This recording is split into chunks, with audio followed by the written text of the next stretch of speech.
Sneha kitchen থেকে সবাইকে স্বাগতম।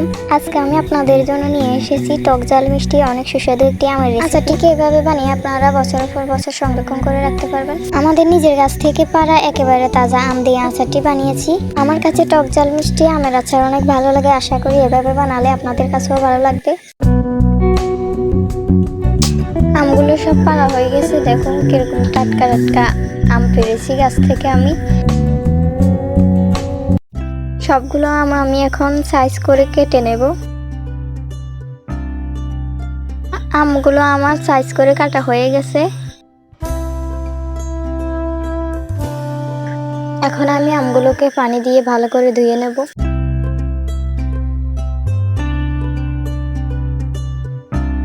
আমগুলো ভালো করে ধুয়ে নেওয়া হয়ে গেছে।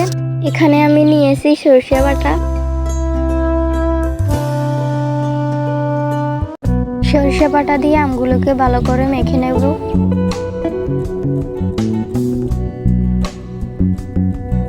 আমগুলোকে ভালোভাবে সরষে বাটা দিয়ে মেখে নেওয়া হয়ে গেছে। এখন আমি আমগুলোকে 4-5 ঘন্টার জন্য রোদে শুকাতে দিয়ে দেব। 4-5 ঘন্টা রোদে শুকানোর পর দেখুন আমগুলো কেমন হয়েছে। এখন আমি চুলায় একটা কড়াই বসিয়ে এখানে পরিমাণ মতো সরষের তেল দিয়ে দেব। এখানে আমি নিয়েছি সরষে বাটা, দারচিনি, এলাচ, শুকনো মরিচ, তেজপাতা। তেল গরম হয়ে গেলে আমি এখানে সবগুলো উপকরণ এক এক করে দিয়ে দেব। মশলাগুলো ভালো করে নেড়ে চেড়ে আমি এখানে এক এক করে সবগুলো আম দিয়ে দেব। সবগুলো আম দেওয়া হয়ে গেছে। এখন আমি এখানে পরিমাণ মতো কিছু হলুদের গুঁড়ো আর কিছু মরিচের গুঁড়ো দিয়ে দেব।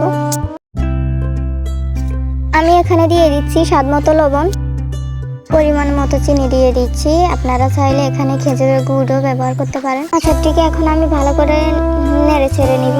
আচারটি ভালো থাকার জন্য আমি এখানে দিয়ে দিচ্ছি ভিনেগার।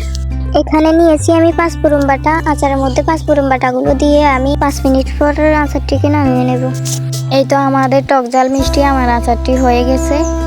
এরকম অনেক সুস্বাদু আমের রেসিপি পেতে চ্যানেলটিকে সাবস্ক্রাইব করে রাখবেন। ভিডিওটি সম্পূর্ণ দেখার জন্য সবাইকে ধন্যবাদ।